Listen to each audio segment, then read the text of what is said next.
마가복음 7장 24절에서 30절 말씀 우리 한 절씩 교도하도록 하겠습니다. 마가복음 7장 24절에서 30절 말씀 찾으신 줄 알고 한 절씩 교도하겠습니다. 예수께서 일어나사 거기를 떠나 두로 지방으로 가서 한 집에 들어가 아무도 모르게 하시려 하나 숨길 수 없더라.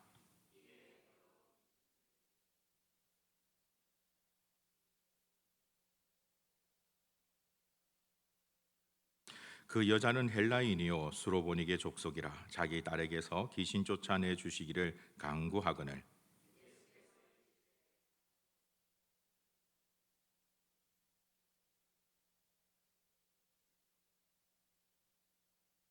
여자가 대답하여 이르되 주여 올소이다마는 상아래 개들도 아이들이 먹던 부스러기를 먹나이다.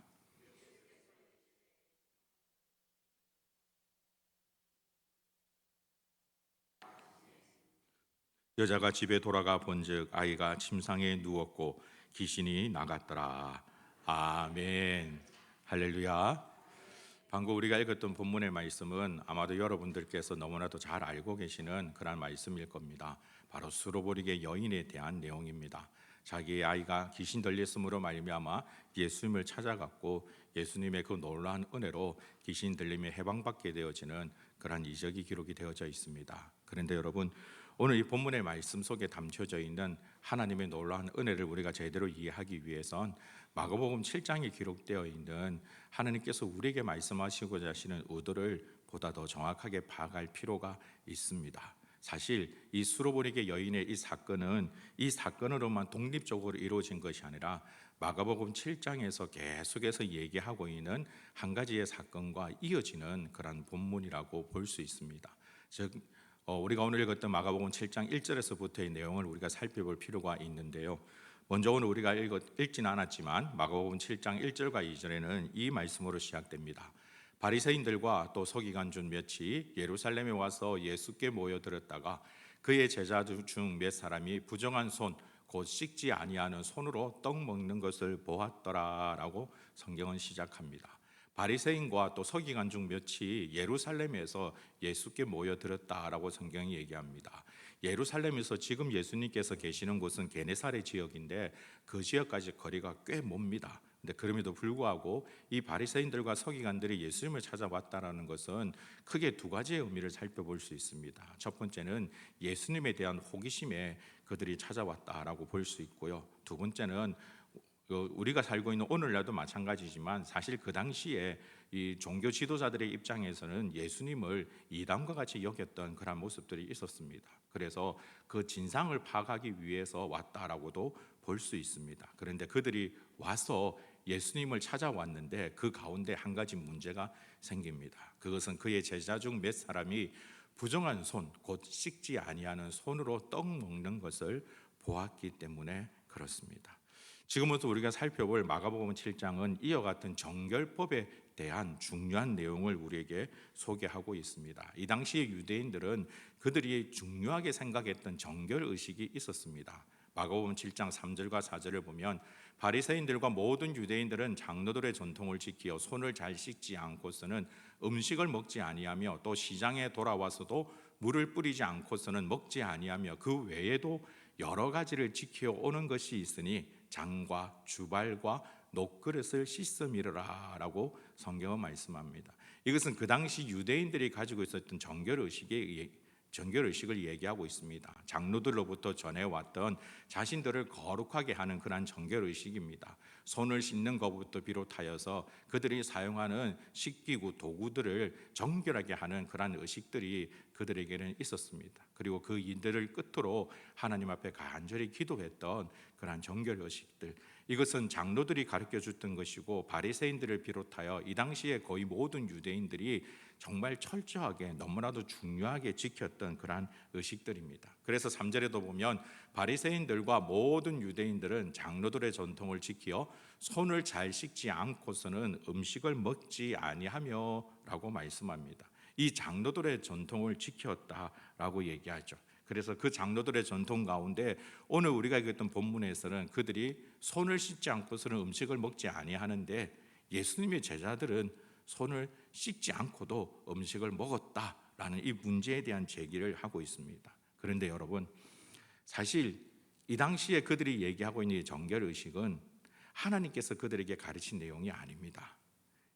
장로들, 즉 유대인들이 전통적으로 그들이 만든, 바리새인들과 여러 종교 지도자들이 만든 그러한 정결의식입니다. 몇 가지 예를 살펴보자면 여러분 글이 작아서 잘 보이실는지는 모르겠습니다만, 첫 번째는 손을 씻는 그러한 의식이 있었습니다. 음식을 먹기 전에 그들은 반드시 손을 씻는 그러한 행위들을 하였습니다. 이것은 크게 세 가지 방법으로 나눠져 있었는데, 음식을 먹으면서 먹기 전에 자신의 손을 3번 거룩하게 만드는 그러한 의식들을 반드시 행해야 된다라고 했습니다. 그리고 두 번째는 시장을 다녀온 다음에 하는 정결 의식입니다. 왜냐하면 시장을 가게 되어지면 이런저런 불투정 다수의 많은 사람들을 만나게 되기 때문에 그렇게 스쳐 지나간 사람들 중에서 혹 부정한 사람이 있을 수 있으니 그 부정을 제거하는 정결 의식을 해야 된다라고 가르쳤습니다. 그리고 그릇들을 씻는 정결 의식이 있었습니다. 그들이 정한 방법대로 그릇들을 씻어서 그릇을 정하게 하는 겁니다. 이것도 그릇은 많은 사람들이 사용하는 것이니 그 가운데 혹시라도 부정한 자가 이 그릇을 만졌을 경우도 있으니 정결 의식을 해야 된다라는 것이죠. 이것이 더 확장되어서 안식일을 거룩하게 지키는 방법 가운데 한 가지가 안식일의 걸음수를 제한하는 그런 것들도 있었습니다. 즉 안식일에는 900m 이상은 이동해서는 안 되는 그러한 법들이 그들 가운데는 있었습니다. 만약에 안식일에 900m 이상 걷는 일이 생기게 되어지면 어떻게 해야 될까요? 그 자리에 꼼짝 못하고 안식일이 끝날 때까지 서 있는 것이 아니라 하나님께 기도함으로 리셋이 되어진다고 가르치기도 했었습니다.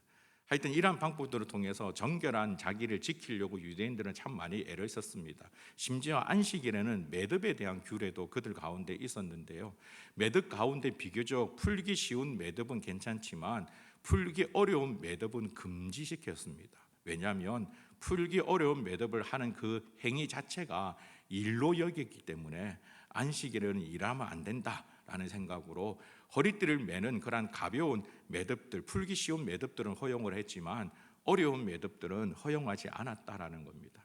이처럼 그들은 철저하게 하나님 앞에 거룩하게 살아가려고 여러 가지 많은 세부적인 규칙들을 지키면서 나아갔습니다. 그런데 여러분, 이 많은 내용들은 실상 사실 성경에 있는 내용은 아닙니다. 하나님께서 우리에게 말씀하셨던 정결법, 구약 성경에 기록되어 있는 정결법은 레위기와 민수기에서 우리가 찾아볼 수 있는데, 먼저 첫 번째 하나님께서 우리에게 말씀하시기를 부정의 원인을 3가지로 나누어서 성경은 말씀합니다. 첫 번째는 죽음과의 접촉입니다. 죽은 시신이나 죽은 짐승의 사체를 접촉하게 되어지면 부정하다라고 말씀하셨습니다. 두 번째는 신체의 유출입니다. 피부병이나 신체에서 피가 나게 되어질 경우에는 그것이 부정하다라고 말씀하셨습니다. 마지막으로는 부정한 음식에 대해서 레위기와 민수기에서는 말씀하고 있죠.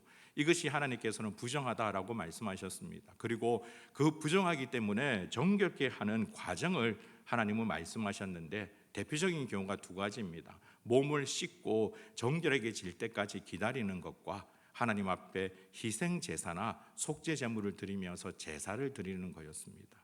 이 정결 의식에는 중요한 목적이 있습니다. 그것은 바로 이 정결 의식을 통해서 거룩함, 구별됨을 행하는 것이고 하나님과의 교제, 하나님과의 관계를 회복하는 것이었습니다. 그러니 구약 성경에 하나님께서 우리에게 말씀하셨던 정결법의 중요한 목적은 하나님 앞에 더 가까이 나아가기 위함입니다. 하나님과 함께하는 우리 삶의 시간들을 늘려가기 위해서, 우리가 부정하면 하나님께 나아갈 수 없으니 우리가 정결의식을 통해서 더 가까이 하나님과 더 함께하는 시간, 주와 동행하는 그 시간들을 더 많이 할 수 있도록 만드는 것이 정결법의 중요한 요지입니다. 그런데 예수 그리스도께서 이 땅에 공생의 삶을 살아가실 때 그때 시대의 정결법은 하나님 앞에 가까이 나아가기 위한 것이 아니라 자신의 거룩함, 자신의 의를 자랑하기 위해서 만든 정결법이었습니다. 그래서 마가복음 7장 6절에는 이렇게 말씀합니다. 이르시되 이사야가 너희 외식하는 자에 대하여 잘 예언하였도다. 기록하였으되 이 백성이 입술로는 나를 공경하되 마음은 내게서 멀도다. 우리 주님께서 하신 말씀입니다. 이 백성이 입술로는 나를 공경한다라는 겁니다.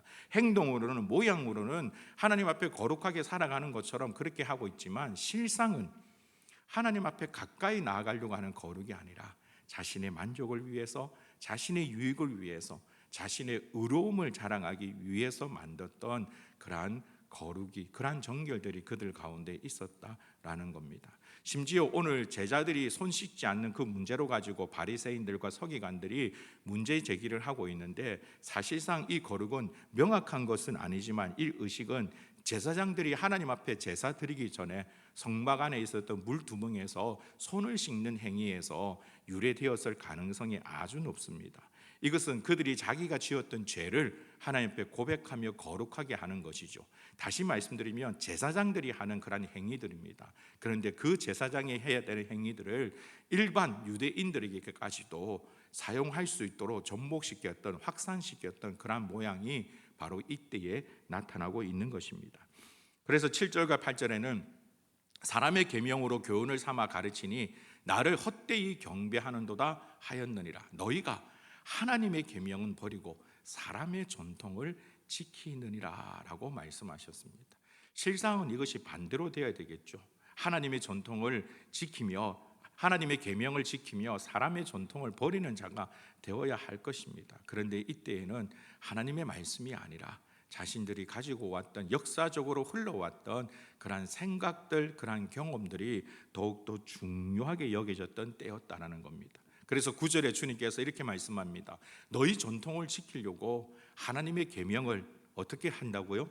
잘 저버리는 도다. 그냥 저버리는 도다가 아니라 잘 저버리는 도다, 잘 저버리는 도다라고 얘기합니다. 그러면서 우리 주님께서 예로 들어서 하셨던 말씀이 바로 고르반이라는 제도입니다. 사실 고르반이라는 이 제도는 하나님 앞에 물질을 구별하여서 하나님 앞에 올려드리는 그러한 정말 거룩하고도 복된 그러한 행위입니다. 그런데 이 고르반이 어떻게 변질되었는고 하니, 이 성경에 기록되어 있는 대로 우리는 부모들을 존경하며 부모들을 공양해야 함에도 불구하고 그 일에 들어가는 물질들, 금액들을 고르반, 하나님께 드림이 되었다라고 하면서 부모들을 공양하지 않는, 부모들을 섬기지 않는 그런 일들이 이 당시에 많이 있었다라는 겁니다. 마치 여러분, 제가 언젠가 한번 이 세금을 체납하는 그런 사람들에 대해서 만든 영상을 보았는데, 이 세금을 체납했던 사람들이 이런 변명을 하더라고요. 그 세무서에서 살펴본 조사한 자료에 비하면 정말 재산들이 수십억의 재산들이 있음에도 불구하고 내 수중에 헌금이 없으니, 내 수준에 돈이 없으니 내가 세금을 낼 수 없다, 세금을 낼 돈이 없습니다 라고 변명하는 그런 모습들을 보았습니다.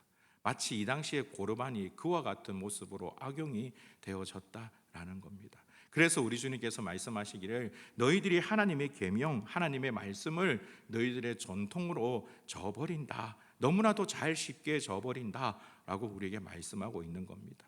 오늘날도 여러분, 교회 안에서 이와 같은 문제가 생길 수 있습니다.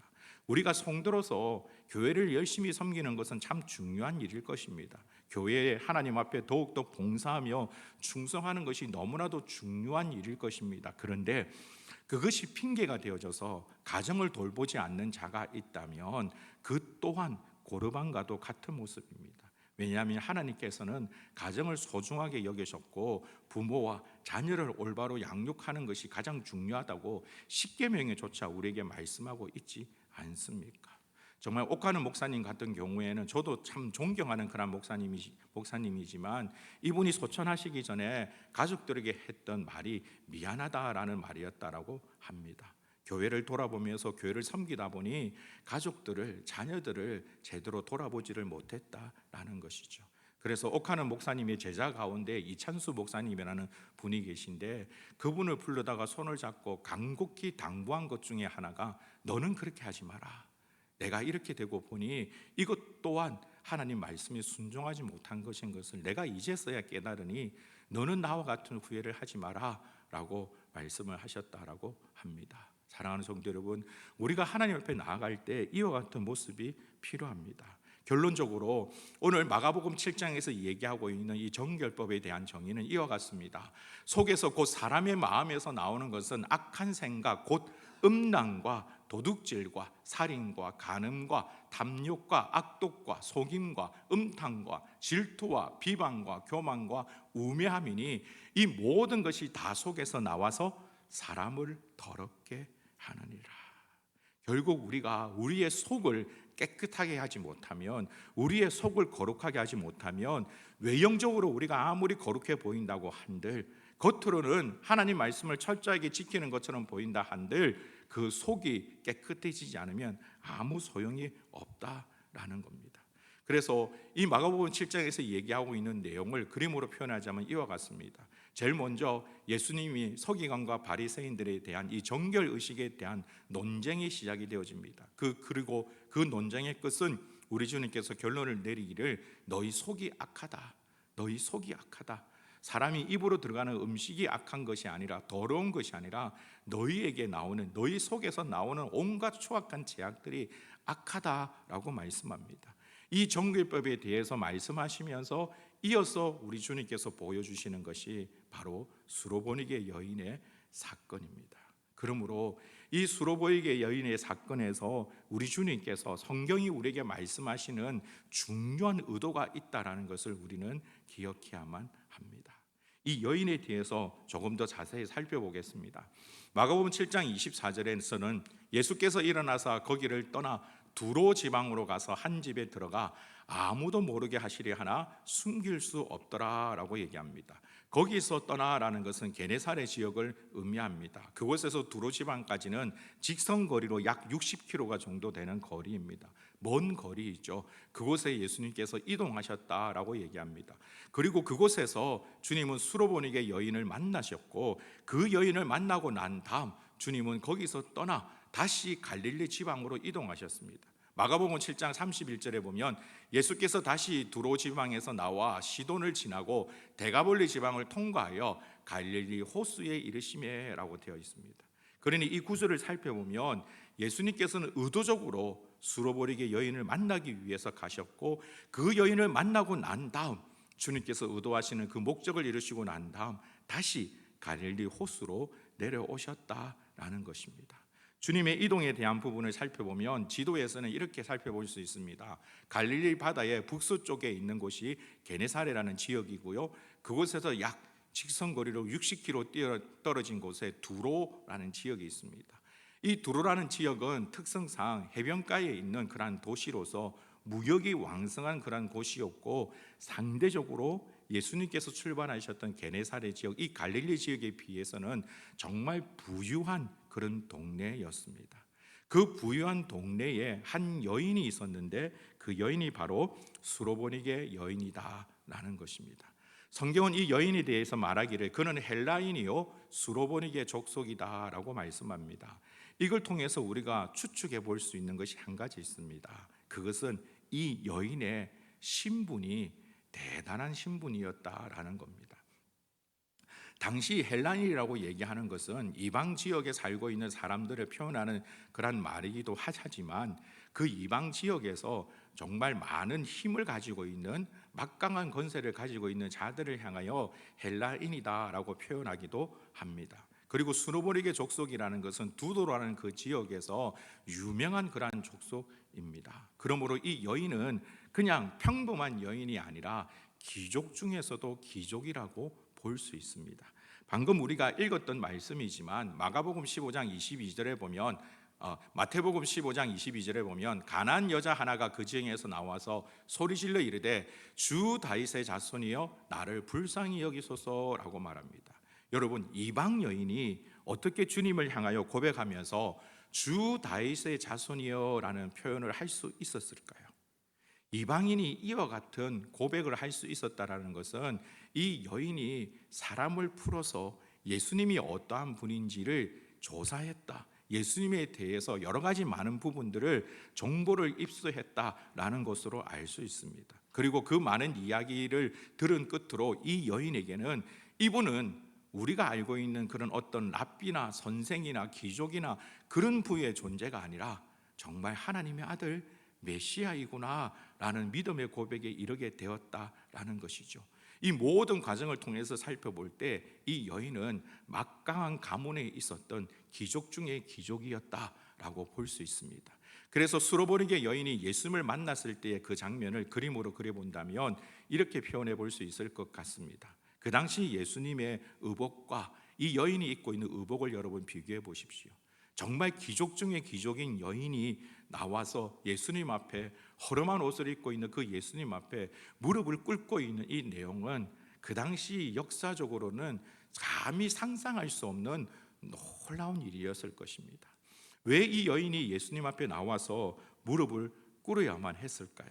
그것은 바로 이 여인의 아이가 귀신 들렸기 때문에 그렇습니다.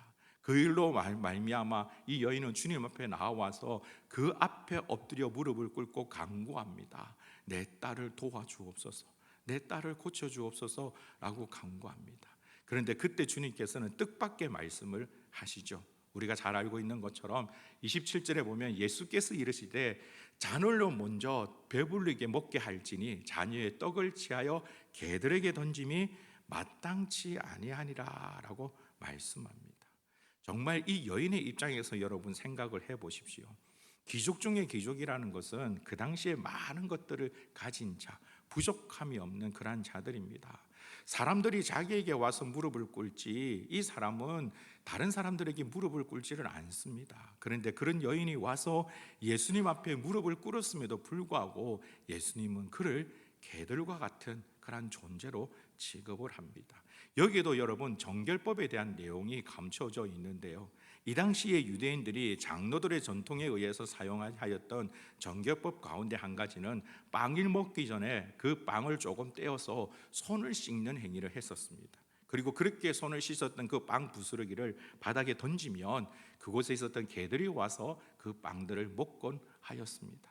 주님께서는 그와 같은 모습들을 말씀하시면서 이 여인을 그 식탁 밑에서 떨어진 떡, 떨어진 빵을 먹는 개와 같이 취급을 하였다라는 것입니다. 그런데 이 여인은 뭐라고 대답합니까?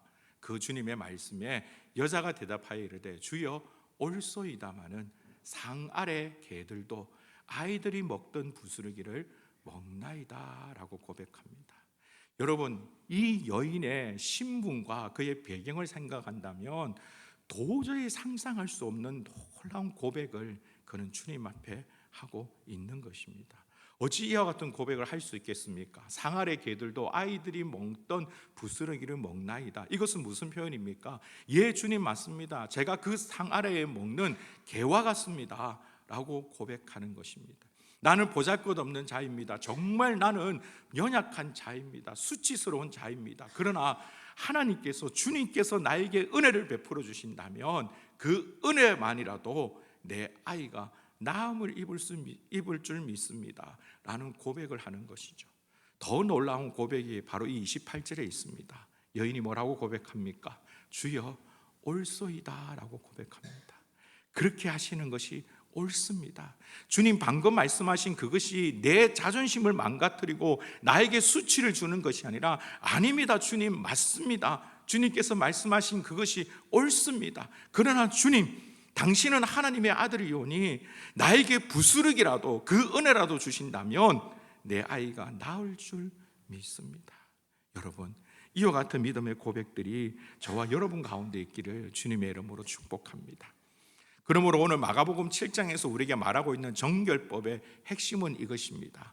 우리를 거룩하게 하는 것, 우리를 정결하게 하는 것은 우리가 행하는 그런 행동들에 있는 것이 아니라 오늘 바로 이 수로보리게 여인의 고백처럼 그 발 앞에 엎드리는, 주님 앞에 나아가는 그 고백이 우리 주 예수 그리스도만이 우리의 속 사람을 거룩하게 할 수 있다라고 마가복음은 우리에게 말씀하고 있는 것입니다. 그 발 앞에 엎드린다는 이 표현은 다른 의미로 경배한다라는 의미가 될 수 있고 또 그 의미는 예배한다라는 의미가 되어질 수 있습니다. 우리가 주님 앞에 간절히 나아갈 때, 우리가 주님을 찾고 또 찾을 때 그 속에 하나님께서 기뻐하시는 거룩의 역사가 나타나게 되어진다라는 것입니다. 사랑하는 성도 여러분, 이와 같은 거룩들이 저와 여러분 가운데 있기를 주님의 이름으로 축복합니다. 혹 어떤 분들은 이런 착각을 하십니다. 내가 이 교회에 다닌 지 수십 년이 되었으니 내가 이제는 거룩한 자가 되었겠지. 내가 교회에서 중요한 직분을 맡았으니, 장로가 되었으니, 목사가 되었으니, 권사가 되었으니 나는 그래도 어느 정도 거룩한 자이지 않을까라고 착각합니다. 그러나 여러분, 그 모든 것들은 착각에 불과한 것입니다. 우리가 예수 그리스도 안에 거할 때, 우리가 주님 앞에 경배하며 예배할 때, 그때 우리가 거룩해질 수 있는 것입니다. 나의 신앙의 연수가 나를 거룩하게 하는 것이 아닙니다. 나의 행동들이 나를 거룩하게 하는 것이 아닙니다. 나의 말이 나를 거룩하게 하는 것이 아닙니다.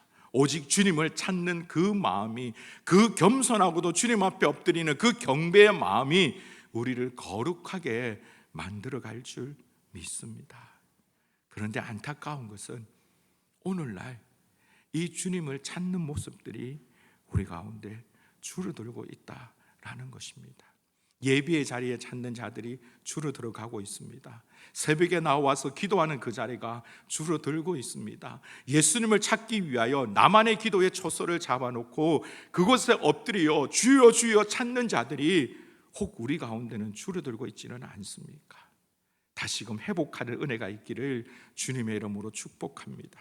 하나님께서는 지금도 우리 가운데 크고 놀라운 역사를 이루어 가기를 원하십니다. 그런데 그 일에 쓰임받는 자가 되려면 우리가 거룩한 자가 되어야 합니다. 우리가 예수 그리스도를 찾는 자가 되어야 합니다. 적어도 주님 앞에 무릎 꿇을 줄 아는 자가 되어야 합니다. 그분의 음성에 귀를 기울일 줄 아는 자가 되어야 합니다. 그럴 때 우리는 주님 앞에 더욱더 귀하게 쓰임받는 거룩하고 복된 성도가 되어질 수 있는 것입니다. 사랑하는 성도 여러분, 이 성도라는 단어, 그 이름의 가치를 회복하는 자가 되기를 간절히 소망합니다. 혹 어떤 분들은 성도보다 장로라는 그 직분이, 권사라는 그 직분이, 목사라는 그 직분이 더 귀한 것이라고 여기시는 분도 있습니다. 사실 교회에 보면 직분을 받지 못한 자들을 향하여 성도라고 부르지, 직분을 받은 자에게는 그 직분을 얘기하지 않습니까? 그래서 상대적으로 성도라는 이 단어가 조금은 모자란 단어로 생각하시는 분도 계십니다. 그러나 여러분, 목사보다 더 귀한 단어가 성도입니다. 장로보다 더 귀한 단어가 성도입니다. 권사보다, 집사보다 더 아름답고 소중한 단어가 바로 이 성도입니다. 예수 그리스도를 찾는 자를 성도라고 부릅니다. 주님 앞에 그 발 아래 엎드릴 줄 아는 자를 성도라고 부릅니다. 이 당시의 바리새인들, 이 당시의 서기관들, 이 당시의 종교 지도자들은 겉으로 보기에는 정말 거룩해 보였습니다. 그들은 일주일에 한 번 이상씩 금식하였으며 늘 하나님 앞에 예배하고 기도하고, 심지어 많은 사람들이 모여있는 자들에서 하늘을 우러러 기도할 줄 아는 자였습니다. 거룩한 옷을 입을 줄 아는 자였습니다. 그러나 여러분, 우리 주님께서는 계속 반복해서 말씀하시기를 외식하는 자들아, 이 회칠한 무덤이라 라고 말씀하지 않습니까? 그의 마음에 주님을 담기 싫어하는 자들은 바로 그와 같은 자들입니다. 주님을 향한 갈급함이 저와 여러분 가운데 더욱더 가득 있기를 주의 이름으로 축복합니다. 우리 주님 앞에 기도하지 않는다면, 우리 주님을 찾지 않는다면, 우리 주님 앞에 엎드리지 않는다면 잠시라도 견딜 수 없는 그런 성도가 될 수 있기를 간절히 소망합니다. 그러한 성도로서 주님 앞에 나아갈 때 지금도 역사하시는 여호와 하나님의 그 놀라운 영광을, 여호와 하나님의 그 놀라운 기쁨의 자리를 바로 여러분들이 누리게 되어질 줄 믿습니다. 그와 같은 거룩한 자, 그 발 앞에 엎드릴 줄 아는 자, 그런 우리 세계비전 모든 성도가 되시길 주님의 이름으로 축복합니다.